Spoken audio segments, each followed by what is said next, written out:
मैं डॉक्टर देवेंद्र सिंह, सहाचार्य Hindi, MSJ college Bharatpur, Rajasthan. MA final Hindi, पंचम प्रश्न पत्र, जयशंकर प्रसाद। व्याख्यान का शीर्षक है कामायनी कामसर्ग का कथासार। प्रिय विद्यार्थियों, यह प्रश्न पत्र MA उत्तरार्ध में पंचम प्रश्न पत्र में विकल्प के रूप में जिन छात्रों ने जयशंकर प्रसाद का चुनाव किया है उनके लिए तैयार किया गया है। इससे पूर्व हम चिंता सर्ग, आशा सर्ग, श्रद्धा सर्ग का कथासार समझ चुके हैं। इस व्याख्यान में हम काम सर्ग के कथासार और उसके मूल तत्व पर विचार करेंगे। भारतीय वेद, उपनिषद और स्मृति ग्रंथों में सृष्टि का मूल प्रकृति को न मानकर ब्रह्म को माना गया है। उस आदि और अकेले ब्रह्म के मन से जो रेत अर्थात बीज प्रथमतः निकला वह काम था।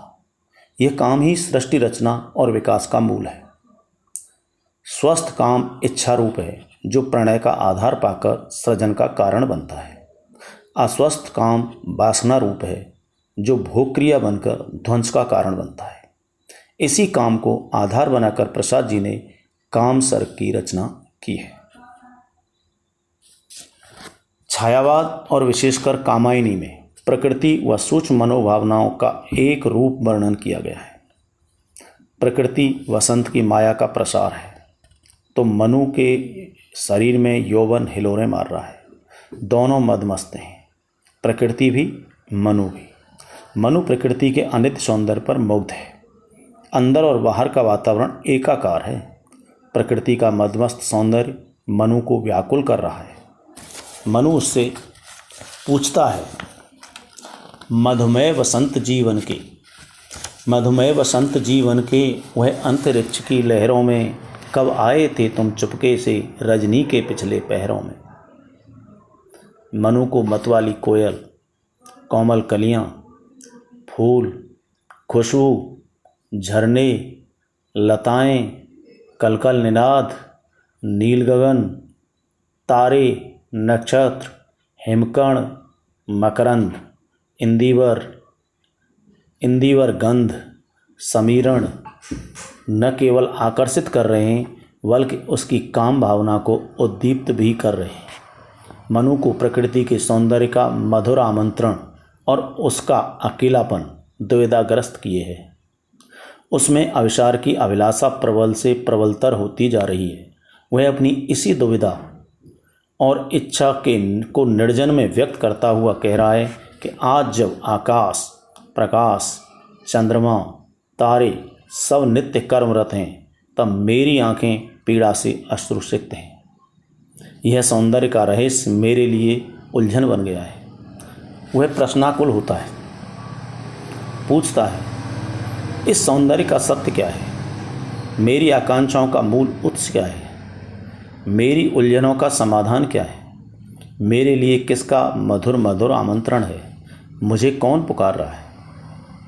प्रसाद जी के शब्दों में कहें तो मैं देख रहा हूँ जो कुछ भी वह सब क्या छाया उलझन है? सुंदरता के इस पर्दे में क्या अन्य धरा कोई धन है?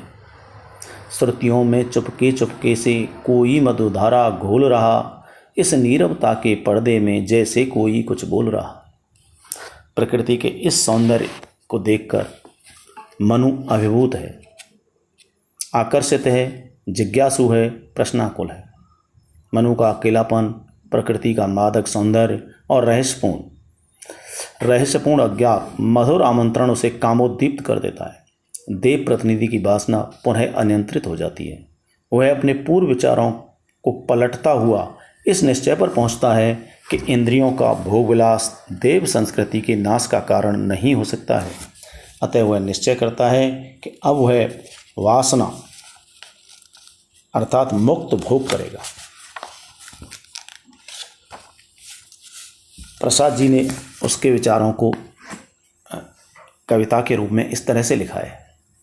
जो कुछ हो मैं न संभालूंगा, इस मधुर भार को जीवन के, आने दो कितनी आती हैं बाधाएं दम संयम बन के। पीता हूँ, हाँ मैं पीता हूँ, यह स्पर्श रूप रस गंध भरा, मधु लहरों के टकराने से ध्वनि में है क्या गुंजार भरा। जो मनु चिंता सर्ग में देवलोक की भोग वासना से पीड़ित था, वो उसे नाश का कारण मानता था, आज श्रद्धा का साथ पाकर प्रकृति की गोद में रह करके वो पुनः उसी काम वासना को स्वीकार करता है।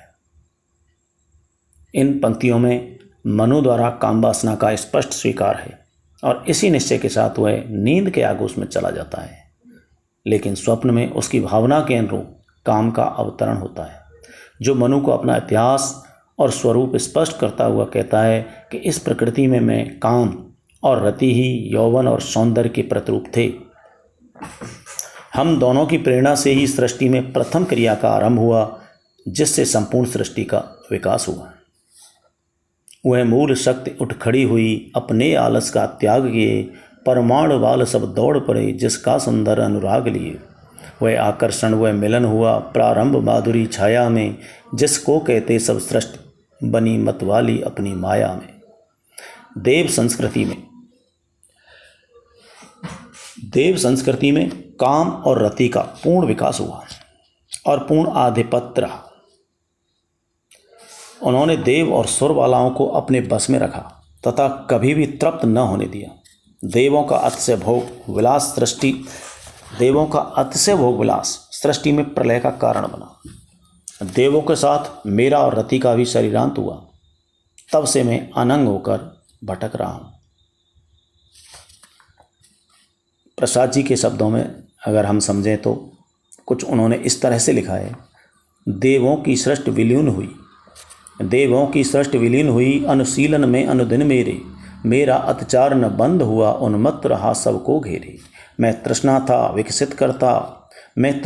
विकसित करता वह तृप्त दिखाती थी उनको, आनंद समन्वय होता था हम ले चलते थे पथ पर उनको। वे अमर रहे न विनोद रहा। प्रलय के बाद की बात है ये। वे अमर रहे न विनोद रहा, चेतनता रही अनंग हुआ, हूँ भटक रहा अस्तित्व लिए, संचित का सरल प्रसंग हुआ। यह काम का भौतिक रूप है जो वासनात्मक है। इसका मुक्त भोग नाश की नींव रखता है। काम अपने किए का प्रायश्चित करना चाहता है। अब उसका शरीर रूप नष्ट हो चुका है, वह केवल चेतना रूप में है तथा मानव सृष्टि में अपने अशरीर रूप में आध्यात्मिक रूप में रहकर मानव जाति को कल्याण का मार्ग दिखाकर अपनी भूल सुधार का अर्थात प्रायश्चित का आकांक्षी है। वह श्रद्धा का रहस्य उजागर करते हुए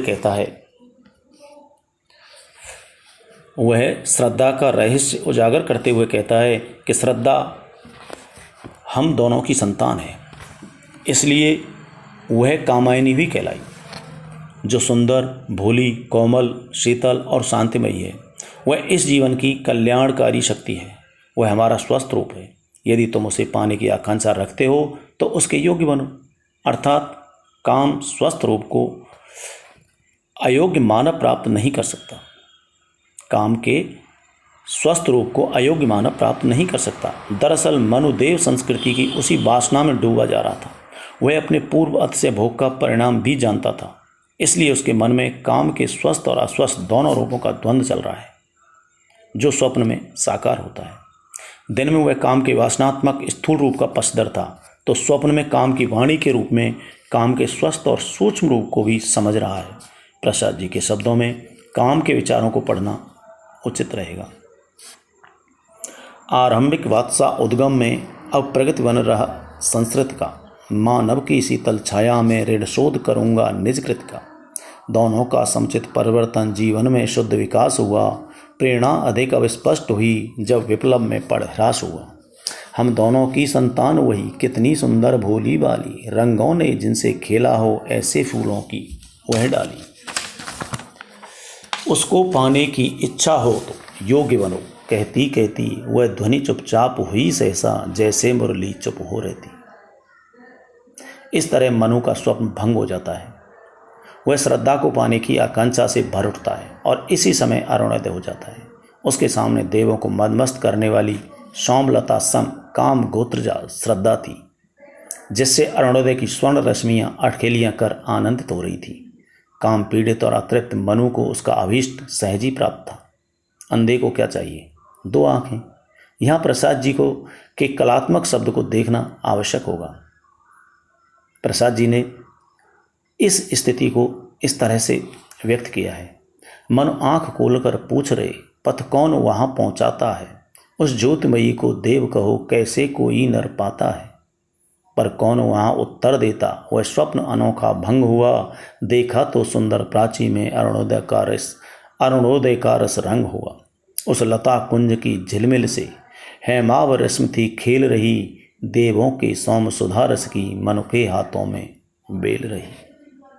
इस तरह हम कह सकते हैं कि सृष्टि विकास के मूल उत्स काम के दोनों स्वरूप और बसंत यौवन के प्रमाणिक स्वाभाविक और कलात्मक चित्रण की दृष्टि से काम सर्ग अत्यंत महत्वपूर्ण हो जाता है और प्रसाद की चिंतन गांभीर्य और काव्य निपुणता को सिद्ध करता है।